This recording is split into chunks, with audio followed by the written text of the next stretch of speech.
The next step. Zoe, thank you so much. Let's speak now to Roman Dibden, who was neat himself. Feels awkward saying that phrase, doesn't it? But we all know what it means by now. Morning to you, Roman. You run a charity now, the BREAKOUT charity. What's that? What do you do? Yeah, so in essence, I've found kind of over the past decade or so that young people continue to be labelled by neat, which personally I think is a very kind of ugly term. Yeah. And after commentating quite a lot on the issues they face, I wanted to apply a little bit of pragmatism. So BREAKOUT is all about trying to challenge some of those labels and stereotypes by bringing employers, communities and young people together to form part of the solution collectively. And the reason you speak with knowledge is because you've been in that place. You don't mind me saying, I think you said 28 now? 29 clinging on now. To my 20s. But you had a difficult... When you were younger, you had a difficult time, didn't you? Because your mum was ill and then sadly died. And that was when you were 16, 17 years old. This is a lot to deal with. And you found yourself in these circumstances we're talking about now. Yeah, exactly that. You know, I came from quite a broken household, lots of instability, and I found myself kind of permanently excluded from school at 14. But what really concerned me is nobody stopped to ask why. It wasn't that I hated education per se. I was actually skipping school to go to consultants' appointments with my mum, and that's kind of a similar story to a lot of young people that I support now. There's a lot of kind of hidden challenges and barriers that they're up against that aren't really spoken about enough. And what for you was the BREAKOUT, it's the name of your charity, what was the moment when either somebody said something or paid attention to you maybe that made a difference?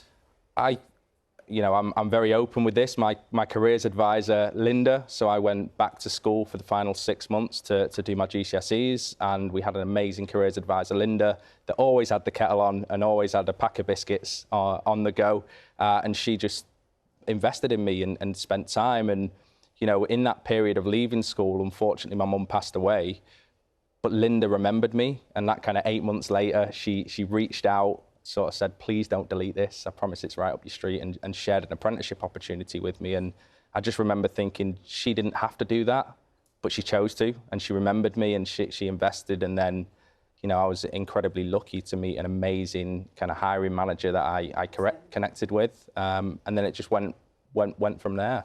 So most people, most young people in this situation haven't got a Linda in their lives. In terms of when you're speaking to them who are coming to the charity, these young people, where are they finding the dead ends? And how are they finding the motivation to kind of turn and then go down another avenue? You know, I think if there is any young people watching this morning, I'd just urge them to know that they're not alone. I think we know today's a big day and a milestone in terms of a government announcement, and there's going to be a lot of noise. But sometimes when we ban the figure around, it doesn't really humanise it. And a lot of young people are surprised to know that it's not just them facing the constant rejections when they're making the job applications. And that's one of the, I guess, not to be too poetic, but one of the most beautiful moments about when we bring programmes together is actually young people connecting with peers and realising it's not just them that's facing the endless rejections. You know, other people are in similar circumstances. And then it's about actually, you know, I always urge employers and people in the community to think, well, why wouldn't you want to be that almost Linda for somebody else, you know? And we rely a lot on kind of mentors. On that note, encouraging employers, we spoke to an employer earlier. We spoke to the owner of Tampopo, which is a chain of restaurants here in Manchester and in other cities. And he was saying, I think something like they're making a penny to the pound, right, 1 pence to the pound. The staff they have at the moment are taking any extra shifts that are available. He has 4 children, 3 under the age of 25, who can't get jobs. Yep. Everyone's in this situation where you're applying for jobs that either don't exist or are just so tight. If the economy doesn't change, then that's not going to change. 100%. How do you keep kind of encouraging these young people to go applying for jobs that have 100 people applying for each position? I think the big challenge is a connectivity issue, and I think we need to make sure that employers are heard, because actually the fact that these big employers are coming to the table is a really, really positive sign. But actually, let's apply the pragmatism. We do know there's a huge rise in costs for employers creating opportunities. And actually, I really do take the point that there's clearly a disconnect. You know, if you look at a young person like me, I suppose statistically and on paper, you'd expect that I'd face some challenges in terms of entering the labour market. But perhaps even more concerningly, we're seeing young people that are seemingly doing absolutely everything right. You know, they've gone to school, they've gone to college, they've potentially got a university place, they do their 3 or 4 year graduate degree, and then they can't enter the labour market. And a lot of what fuels me is where is that accountability? You know, how are we actually joining the dots on a lot of these things?